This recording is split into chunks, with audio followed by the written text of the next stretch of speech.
I'm here today with a great friend of mine and a top all-round angler, Jon Whincup. Jon, how did it all start for you? Well, going back to the very beginning, it's a long time ago now, it's getting on 30 plus years ago now. I used to do a little bit of piking with my brother. It used to be me, my brother, my two cousins, a little river right near my house. We used to tie the old rods to the handle, to the frame here by it with some shoelaces, catch a few little bleak, few little roach, and then we'd try and catch a pike with a little fish we'd just caught.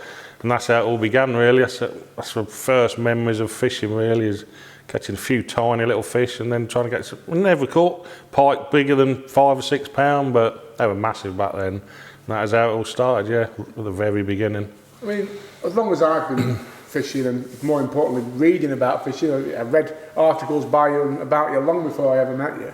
But you've always been Peterborough based. Yeah, Did you grow up in this area? Yeah, never moved further than 2 or 3 miles from where I live now. Like where we are now, it's about 15 minutes from my house, and yeah, I've always been Peterborough born and bred. Never gone out of there, never gone out of Peterborough. And what an area to grow up fishing wise. I mean, it's ridiculous. It's got better, if anything, over the years, and I think that's, if I'm going to class myself as any sort of an angler, it's like an all-round angler because of the venues round here. You've got everything. Like where we are now at Decoy, I've probably been coming here, say, 10 or 15 years. Before this, fishing the drains, Ferry Meadows, the River Nene, like the list goes on, like the old Nene at March, Town Centre at Spalding. The list can go on forever. The varied fishing is ridiculous and brilliant fishing as well. Like some of the best roach fishing in the country, the best bream fishing, best carp fishing. It's awesome. Like you couldn't be brought up in a better place if you're a fisherman. So, from those first memories of fishing with your brothers and your cousins and stuff, how did it go on to match fishing? I suppose it was a few years later. I say a few years, and I was young then. It seemed like a long while. I was probably 12 or 13, and then match fishing came along. Junior fishing. I went through the junior scene. This still goes on now. But back then it was massive. Junior fishing was ridiculous. Like we had probably 5 or 6 clubs just in this area, and they all had 30 or 40 anglers, if not more. I used to fish with Deeping juniors and then Peterborough juniors. Like, as a highlight, you get to Peterborough junior standard, like you'd made it at junior level. But yeah, that's how I got into match fishing. Deeping juniors was my very first matches. I can remember my first match as clear as anything. On the River Welland in Deeping. I think I had like 3 or 4 eels on a bomb or something. That's the sort of fishing we used to do.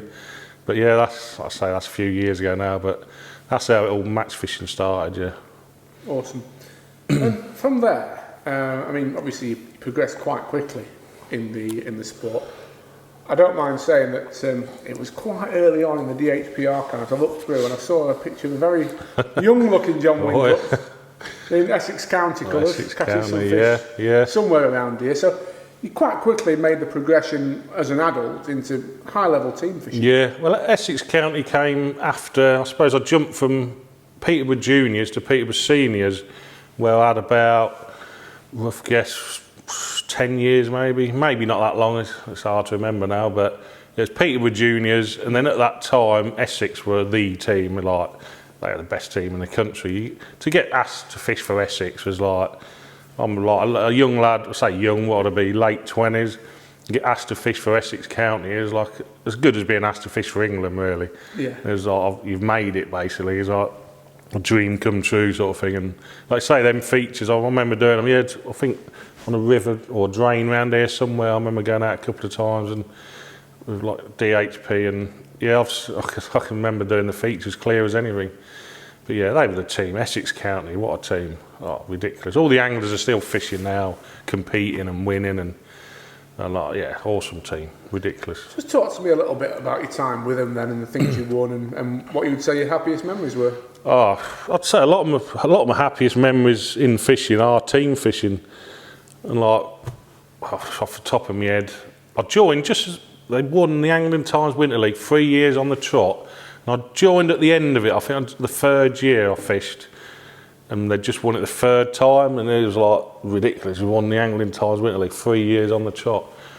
We also won the Evesham team match. We won that not 2 years on the trot. We won it twice. And that's brilliant. That's like fishing at Barnsley and all the best teams, Dorking, Starlets, all the teams that are brilliant now. We were fishing against them then. So people forget about Essex a bit really, and it's a bit sad really, because at the time they were a ridiculous team. Super Leagues, we've done well in Super Leagues. I remember winning a first day of a Super League with Team 1 and I won the match overall, and so that's one of the good memories of team fishing. Going back to the team champs, Evesham, I just popped into my head because we won the team. It was the last ever match actually, the second time we won it. The last match Essex fished as a team. I remember hooking a chub on a bloodworm rig. I'd only had one roach at the time, about 2 ounce. I've hooked this chub on bloodworm. It's got me, snagged me, and I eventually got it in, netted this chub, and the cheer I heard behind me was ridiculous. I've got it on video at home somewhere, and I've never known anything like it. The crowd just grew and grew behind me. Got this £3 chub in on like a number 3's elastic or whatever, and the crowd, I've never heard a cheer like it, and that sticks in my mind. And my partner Ivy was sat behind me at the time. She was pregnant with our boy who's now 12, and there's pictures of her sat behind me pregnant, and the cheer come up and I'm playing this, look behind me, I was like, oh, that's just mental really. So that's not brilliant memories really. You can't take memories like that away from you. Awesome. Absolutely fantastic. So it all sounds so great, the Essex County thing. I've heard the story told by so many top anglers who fished for us, and what a team at the time. What went wrong with it, John? Why did it fold? I think the crux of it was the basic. In fact, I know exactly why. 'Cause Wayne Swinscoe was at my house at the time. He made the decision. I think we just fished a Winter League final, and we didn't do very well. We just were starting to not win basically, and Wayne didn't like that. We'd gone from winning nearly everything we entered. Suddenly we were coming 4ths and 5ths, and I think that was it. I think Wayne had just had it. He said, "We can't win it. We're not winning." And I was like, "What? Having a little bit of a lull, like teams do." It was around my house when he made the decision, and I was gutted to be honest. I was like, that was my life. Team fishing was my life, and so what do you mean we're finishing? And the next day he'd made the phone call to Pete Clapperton, who was the boss, and that was it. That was the end of the team, just like that. And he'd obviously had it on his mind for a good while to just suddenly come to that decision, but it seemed like a real quick decision from nowhere, and it was all gutted. The whole team were gutted. They're like, what do I do now? It's one of them moments of where do I go now? And it was a bit like that for a few months. Didn't know what to do, where to go fishing, and that was my life, team fishing. Loved it, absolutely loved it. So what did you do next? Come here really, where we are now, decoy. Yeah, that was the next stage. I didn't jump into like the big matches really. I was coming here a little bit in the old close season, so I sort of just started coming here really in the normal seasons it used to be, and I loved it. I weren't doing loads of commercial fishing at the time, but I learned everything here basically, and I sort of got better and better at it, and started winning a lot of matches here, and I stayed here a good, I reckon 5 or 6 years. I didn't go anywhere else. I became a venue expert, if you like, if you want to call it that. But I didn't go anywhere else. I used to come here Saturday, Sunday, some Tuesdays, every week. Festivals here. We used to win festivals, and I'd say it's a real enjoyable part of my fishing career. 'Cause the amount of fish I caught is just ridiculous. Like every time you come, you're catching 100+ pound, and even in winter, loads of good silverfish fishing. So yeah, I had a good 5 or 6 years at just coming here, and I'll say really enjoyed that as well. I'd sort of, once it had gone out of my mind about the team fishing, so I had a little dabble into team fishing. Wayne had set a little bit of another team up, but I fished 2 or 3 matches, and I said, no, it weren't for me. To go from that high level to then just fish a team, we weren't really bothered. Didn't really bother about it. They just wanted to fish matches. And that didn't really interest me. I fished a couple of winter leagues. I said, nah, it's not for me. I just stuck with this, and had some brilliant years here. Caught loads of fish, won loads of money, and yeah. I want to focus a little bit on this place where we are, really. Because I mean, you've won loads all over the country, but as I said, I remember sort of growing up from Sheffield. A lot of anglers come down here on holiday or for weekends and stuff, and yours was always the name in the paper and the results, and we were pestering for information.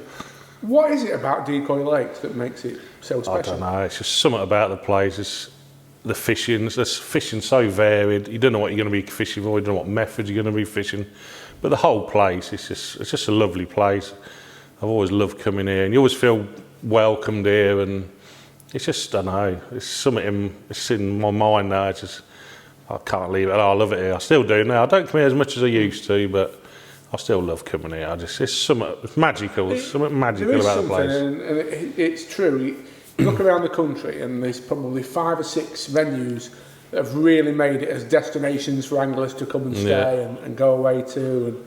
And there's others, and you look at them and think, well, the fishing's equally good, or nearly as good, or and they just don't take off. But there's something about Decoy that keeps people coming back, isn't there? I don't know what it is. It's just something about the place. As soon as I drive through them gates, I just feel at home again. Like I could fish any peg and know what. It's not the fishing really. That's just part of it. Yeah. It's just the whole place, the history. I've got so much history here now. Can't take it away from me. I'll always come back here. Wherever I go in the country, I end up coming back here and fishing matches around it. I just love it. Love it here. Brilliant. I want to move now on to some of the big money matches. I think your journey with them is really interesting. I certainly find it interesting anyway. Yeah. You didn't bother with them for years, did you? No. You never fished any, really? No. You made the decision then to go in for Maver Match This, which paid off, and we'll come into that in a minute. Why did you do it? What made you suddenly think, I'm fed up of decoys every week, I want to go and chase the dream? It's a funny one, really. I think I got to a point, I'm not getting any younger, none of us are, and I suddenly thought, I'll either carry on doing this forever and not go anywhere else, or I'll do something. I thought, I remember saying to my son, actually, my oldest son, Thomas, nice name, isn't it? I remember saying, I was having a game of pool with him. I remember saying to him, I need to do something else in fishing. I said, I've done everything I want to do so far. As clear as anything, I remember saying to him, right, this is what I'm going to do. I'm going to fish the big matches. And I was taking him fishing. He was coming here with me at the time. He's 20 now, 21. And I said, well, this is what I'm going to do. I'm going to fish Maver matches, no, really it was Maver. Golden reel weren't about then. And I sort of said, that's it, that's what I'm going to do. And within, I don't know, a season, 2 seasons, I'd qualified. I'd had a couple of close calls, and then I qualified on my second year. But I really chased it. Well, this is what I'm doing. I went every qualifier I'd get to. And then second year of doing it, I got to a final, which didn't go too well. Sat next to the winner and second place the other side. But and which year was that? 2013? That was 2015. 2015. So I'd probably on 2014 had a year close calls, and 2015 in the final. I was like, oh, well, that's it. Almost achieved a dream because I got in a final, but then it weren't. It was like, no, I've been there. Now I want to win it. I got close to. I could see what it felt like. I drew it. Pete Upperton won it that year. And I remember sitting there, my match had gone, I just couldn't catch the last 2 hours, or last hour I caught nothing. And I'm watching Frankie, and they're both catching. I'm thinking he's going to win it. I'm thinking one of these two is going to win 60 grand at the time. And I remember thinking, that's ridiculous. I'm sitting next to someone who's going to win that sort of money. And that gave me that next push again. I was like, I've got to win this. And that's what it was. And same thing, I remember saying to my son again, I said, I've been close. I've got to win this. This is what I've got to do. And the following year, I got in the final again. I was at the same venue, Larford, qualified 2 years on the trot. So I'd made it my aim, and I'd got to 2 finals on the trot. And obviously, then I went and won it on 20. So in the space of 2 years, I said, right, this is what I'm doing. I've done it, got it, and I've won it. And I'm thinking, I wish everything was that easy. Obviously, it weren't easy. It's far from it. But yeah, that was just my journey, really. 2-year journey, if you like. It just went from saying I'm going to get it, this is what I'm doing, to winning it in mental 2 years, really. That had a nice little cherry on the top in the shape that you won the match this in July.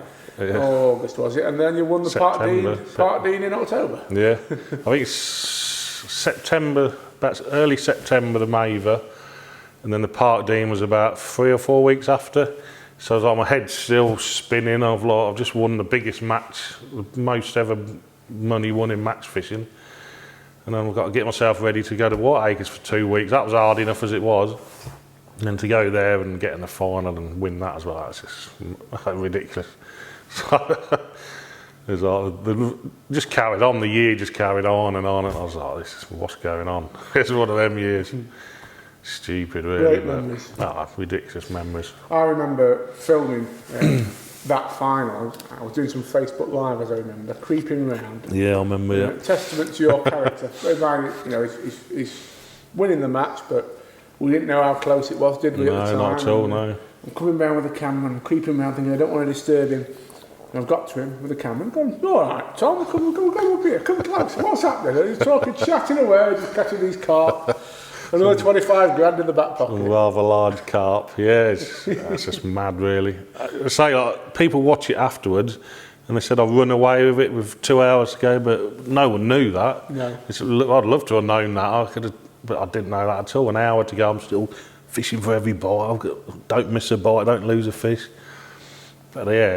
Yeah, I mean, it was just so striking, John, how relaxed you were in that sort of environment. The pressure didn't seem to bother you at all. No, I don't think it did. I think, as you know, I'm quite a laid-back sort of bloke. I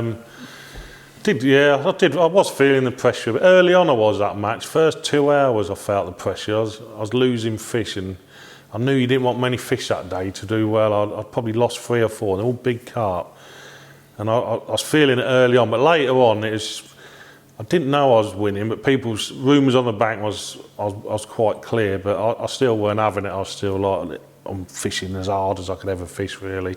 Until that match had finished, I'm weighed in. I didn't know I'd won, even though people were saying I had. But I've seen it before on there. The year Andy Levers won it, they said, you've definitely won it, Andy. And then he only won it by 4 ounces or something. I think he beat Ben Fish, I think, poor old Ben. But they said, Andy, you're well clear, and he weren't. And I had that in my head. I thought, I'm not having that until I've weighed in. I'm not having that I've won, especially after what had happened before. I thought, I can't win this as well, can I? But history says I did, so. Absolutely. What an achievement to win the 2 back-to-back like that. Yeah, no, it's ridiculous, really. I say it won't ever be done again. Who knows in fishing? Well, obviously Jamie's had his mega year this year, but anything can happen in fishing, and yeah, that's brilliant. That's whatever happens in my fishing career, no one can take that away from me now, so that's always with me, and my legacy, if you like. As someone else said to me once before, that's your legacy. I went, yeah, I'll take that. Fair enough. I want to just ask you as well, John, I mean, I know you quite well, we're both sort of working class blokes at the end of the day. You know, £85,000. Got to have made a big impact to your life. 95, actually. Oh, sorry. Sorry. I know, it's ridiculous, really. You say it's made an impact to my life. It hasn't, because I still work. I do a bit of coaching as well in between work, really, but I'm still a working man. I still work at Royal Mail. I've been there nearly 30 years, so. But yeah, you can't not make an impact. It's a silly amount of money. You can't even dream of money like that when you're younger, especially winning it fishing as well. It's ridiculous, really, but no, it's just a nice, massive bonus in my life, really. Awesome. So, obviously, commercial fishing-wise, you've carried on chasing the dream. You've had some more success at Whiteacres. You've had a few near misses in qualifiers, and then got to another final, didn't you, the year after? The year after that year, it nearly carried on. Well, it did sort of, because I won the golden reel here, actually. It was literally like a few months after. Wasn't it the first qualifier? The first ever golden reel qualifier. I was on here. I drew a brilliant peg, 20 on oak. It was a peg I called with a good chance of winning it. It's probably 3 or 4 pegs, and there's 2 left to draw, and I drew. It was there, 20 oak. I drew it, and I'd qualified for the golden reel. And then, ridiculous again, I fished the first Maver qualifier. I come second by a pound. That was the first Maver qualifier that year, and it still hurts now, that does. So I haven't been back in a Maver final since then. But that was to get back into the final to defend my title. I missed that by a pound to Rob Wootton, who went on to win it. And I was so gutted. It took me a long while to get over that, because I fished the rest of that season chasing qualifiers, thinking I should be in it already, I should be in it, and it hurt, that did, really hurt. But that could have been 2 qualifiers, two finals on the back of what had happened the year before. But yeah, I was in the golden reel final, so didn't do very well in that, but yeah, I was in the final, and since then I've that's the last final I fished, golden wheel final. So I had near miss, second, third, second. I had another second here. I've had a couple of thirds here. The glebe, I think I've had another second. So a lot of near misses, yeah, but that's how it is. So close. So many good anglers. You got to be on an absolute flyer most of the time to qualify. So I remember a phone call earlier this year with you, and you were tentatively inquired about my Rivermasters match after years of solely targeting commercials. You came back onto the air on my Rivermasters. You won your section on your first river match for years. Is it going to be a natural venue to come back, Jon? Never say never, that's all I'll say. If you'd have asked me this same question 3 or 4 years ago, I said no chance, I've had enough of that, I've done that, been there, done it. But now this summer, I was definitely thinking of another way to go, and I was sort of going back, if you like, back in time. And yeah, I love you, mate, that's brilliant. I was thinking about it, I think I'll see you here as well. I said, yeah, I think I'm going to have a go at that. Booked him for it, and I was looking forward to it for weeks, and I couldn't wait to fish it. And I loved it, yeah, running a float through, chucking little balls of ground back in. I thought, I don't know if I remember how to do that left-handed. Oh, yeah, on the float. Oh, a nice roach, and yeah, I loved it. It's a really enjoyable match. And like, for not fishing a river for best part of 5 or 6 years, to go and just slip straight back into it, really. And yeah, really enjoyed it, yeah. It struck me that day, it's something I've sort of written about before. People talk about natural anglers who can pick stuff up and do it, and you've obviously talked about the transitions within your fishing over the years from commercials to naturals, and to just stroll back onto the air, pick the old pole up, start chucking ground bait about and win your section. Yeah. Do you believe in natural anglers? Yeah, I think I do, yeah. Well, I think I definitely do, yeah. And I think every sport's the same. There's always that element, however much you try, obviously you've got your dedication and all that. And I've had that as well. I've dedicated a lot of my life to fishing, but there's still that element, and I think that's what it is. It's natural ability. You just can't. The old saying, you can't teach it, and you can't. You can't. Any sport, snooker, football, whatever, to get to that next level, you've got to have that bit you don't know how to control. That is just that natural element, and I've got it at your end. And there's certain times when I'm fishing, I don't know what I'm doing. I don't know what I do certain things, and like controlling your tackle and all that is. It just, well, it seems easy to some people, and then other people you think that looks hard work. And to me, it has got to be that natural ability. It must be, really. It's definitely a thing, isn't it? I think it's got to be. Okay.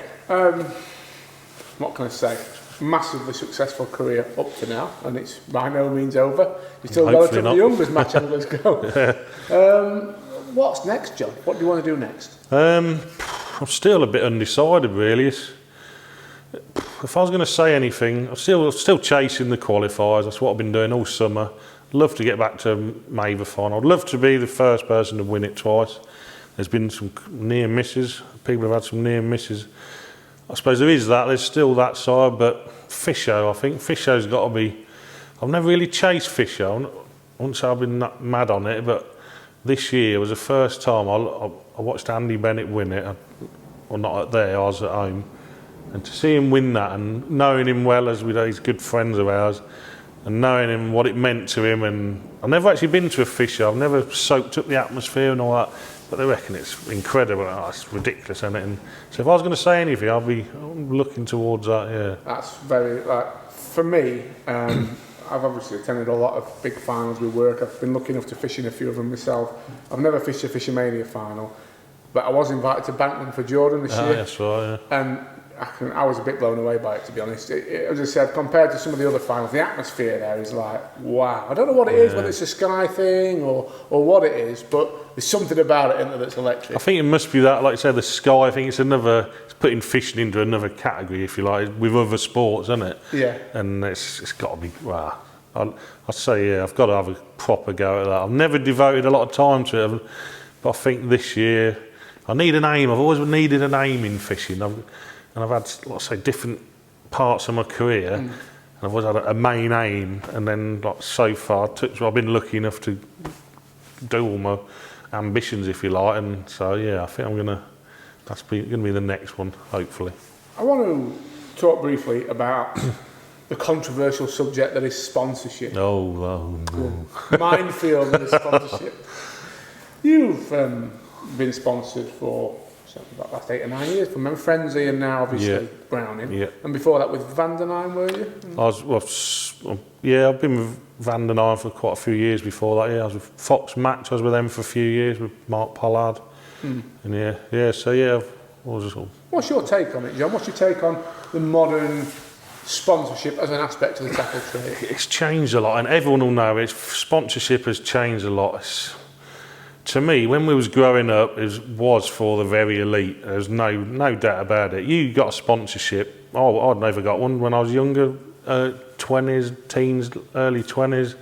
No one got them really. No one got sponsorship. Bob Nudd did, or the main anglers at the time. They got sponsorship.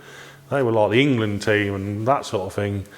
That was then. Now it's like, I don't know. It's definitely changed, and like it seems to be like everyone's sponsored almost. And is it a good thing? I don't really know. It's such a controversial subject, like you say. But to me, it was always the elite. If that's how you earned your sponsorship, and I think I'm like different generation to a lot of these younger anglers. I think I did it the hard way, if you like. I went through all the ranks, and then I earned it, if you like, and that's all I'll say. Like I did it that way, and I think that's how it should be. It seems to go the other way around now. People get sponsorship, and then they might do well at fishing, but it was always you do well at something, and then you get rewarded for it, which is how sponsorship used to work.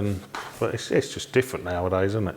Times change, and that's just how it is. Yeah, it's just how things are. Social media and what have you, and times have changed. On a brighter note, you've just signed a deal with Browning. Yeah. Exciting times. Yeah, brilliant. I love it. Yeah, just come out of the blue. Really, it really did come out of the blue. A phone call not that long ago now, really, 2 or 3 months ago, and I couldn't say no. It was one of them phone calls. I couldn't say no. I sort of had to have a bit of a thing. I was still with Frenzy at the time, and I loved being with Frenzy. They were brilliant to me. I had some of the best years of my life fishing, but I thought Browning, that's such a massive company, and it's really, in the end I thought, no, I can't say no. I thank Frenzy were brilliant to me. They know that, and I did well for them, and it was a brilliant partnership for a good few years. But just the time felt right really to move on, and just another chapter of my life, and sort of, I love it. Yeah, it's brilliant. The tackle's brilliant. Oh, it's awesome. But yes. The thing I've always respected about you, John, you don't, how can I put it, say things for the sake of it. You don't want to blow smoke up anybody's arse, what better way of putting it.